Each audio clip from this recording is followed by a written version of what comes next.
Worst case scenarios are often manageable and rarely turn out as badly as we imagine. Confidence comes from preparation, not just feeling certain about the outcome. In fact, confidence isn't knowing that nothing could ever possibly go wrong, but rather trusting that you are capable of handling whatever happens. Welcome to The PA is In, the show created by PAs for PAs, where codependency with your supervising physician is a thing of the past, optimal team practice is the future, and physician associate has taken the place of physician assistant as the professional title of choice. I'm Tracy Bingaman, and I'm obsessed with redefining what success as a PA looks like and what it feels like. Here you'll find the mindset shifts, systems, and processes I use to escape healthcare burnout and integrate my work into my life. Work-life balance is a myth, and an integrated life where you thrive professionally, not a balancing act, is the goal here. My mission is to help you to grow into a unicorn PA who loves their job, has abundant energy, time to spare, and work-optional financial freedom. The PA is in.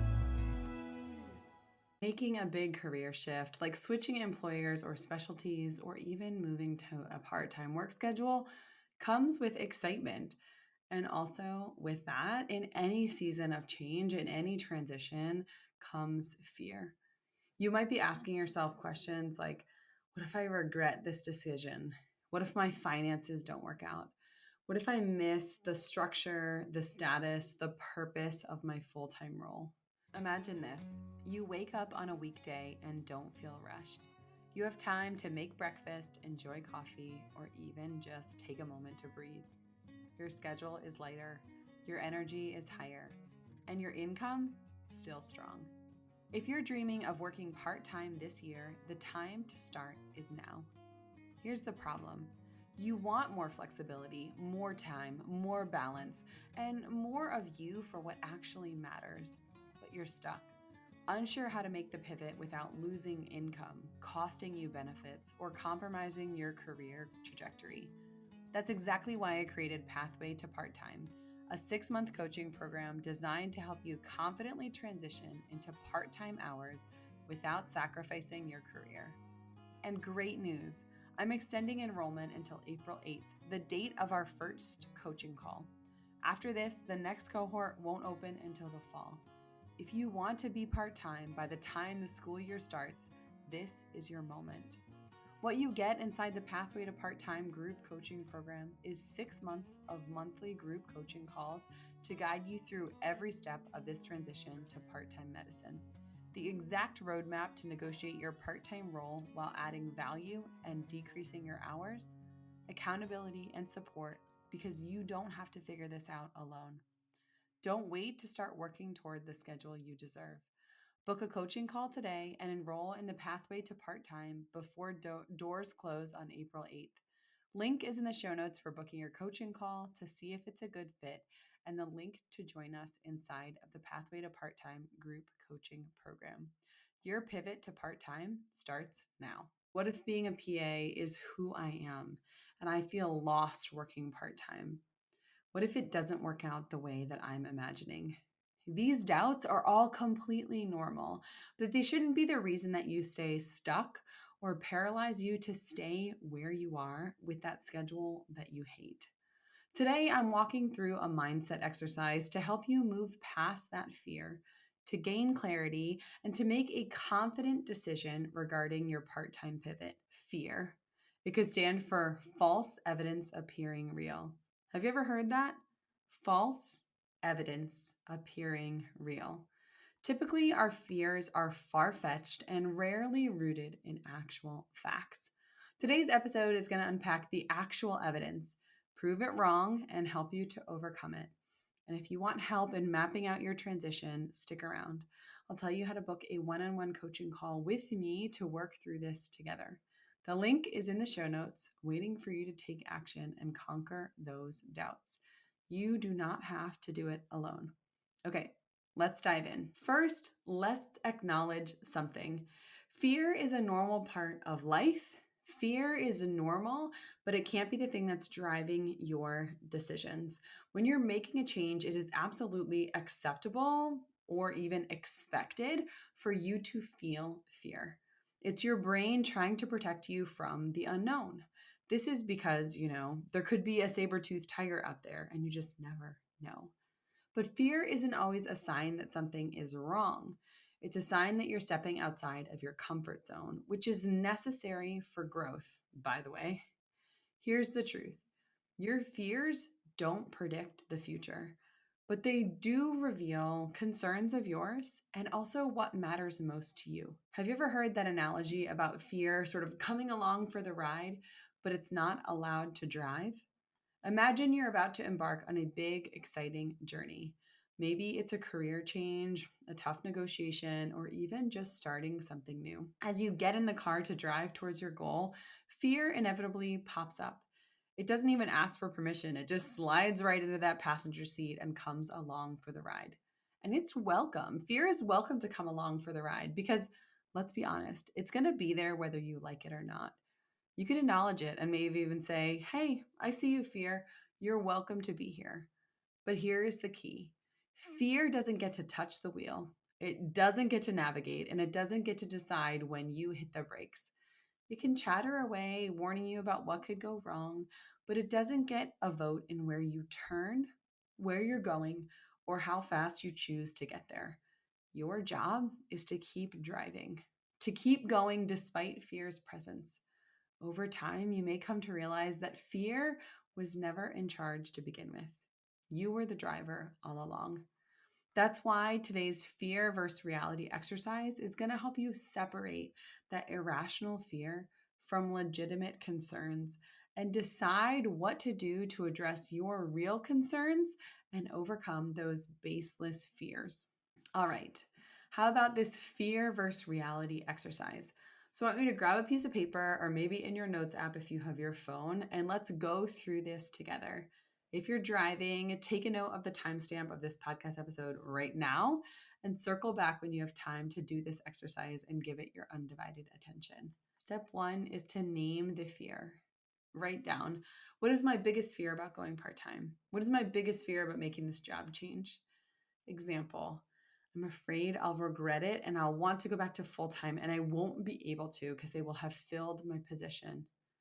I'm afraid we won't be able to afford to have nice things, a new car, fancy trips if my income decreases.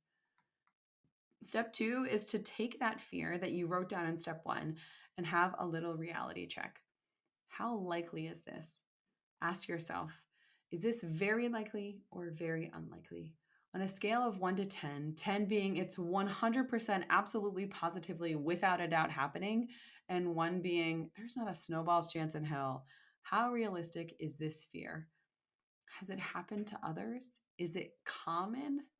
What evidence do you have that it will or won't happen? And then ask yourself, what other possible outcomes exist? So if we're going to use that example of I'm afraid I'll regret going part-time and I'll want to go back to full-time work, but they'll have filled my position and I just can't do it. Yes, some people may regret going part-time, but many don't. I would go so far as to say most don't. They find it's the best career move they've ever made. And then you might say to yourself, well, I've actually never heard someone tell me that they switched to part-time and they regretted it or they hated it. And then you say to yourself, okay, what happens if I do regret it? Could I negotiate my way back into full-time? Probably. I feel pretty confident I could get them to take me back to full-time in this position, or honestly, even in another position in a different specialty or department. Maybe I don't need to go full-time again, but just have better structure within my part-time work to make sure that I feel fulfilled and like I'm working on purpose.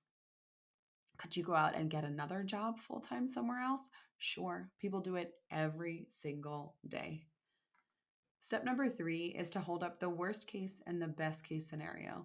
So ask yourself, if my fear came true, what would I do? How would I navigate that? How would I recover?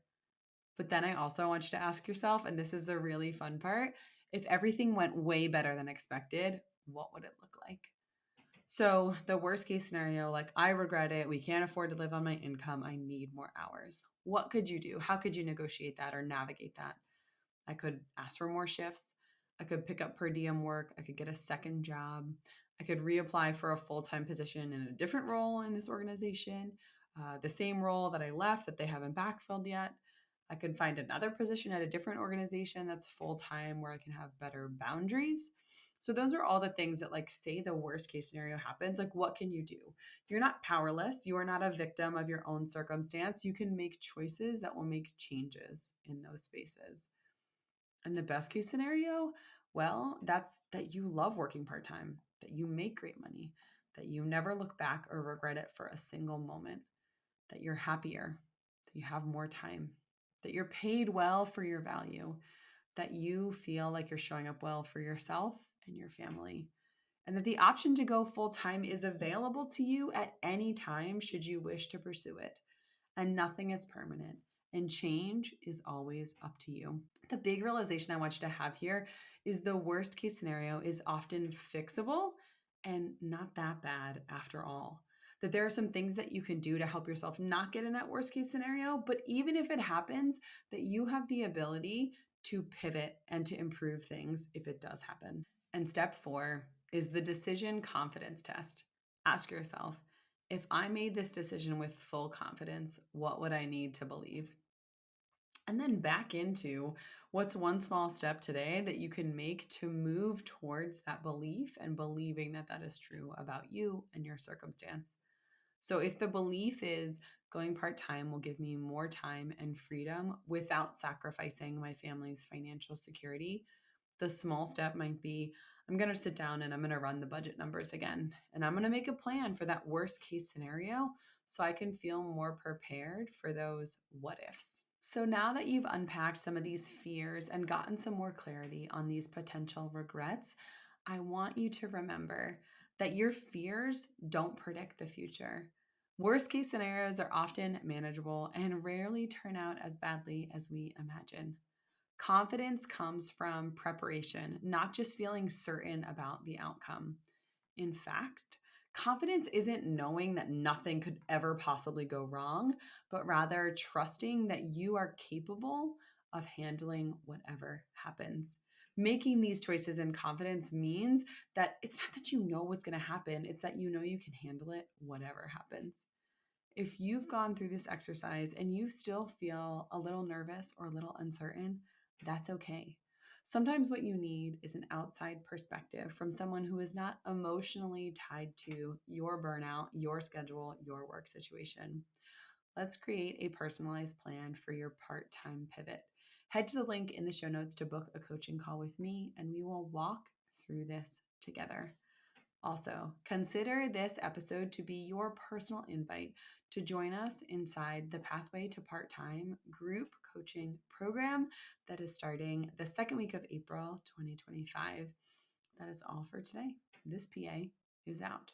Congratulations, you've just joined an awesome club. By listening to a full episode of The PA is In, you are officially on the Unicorn PA team.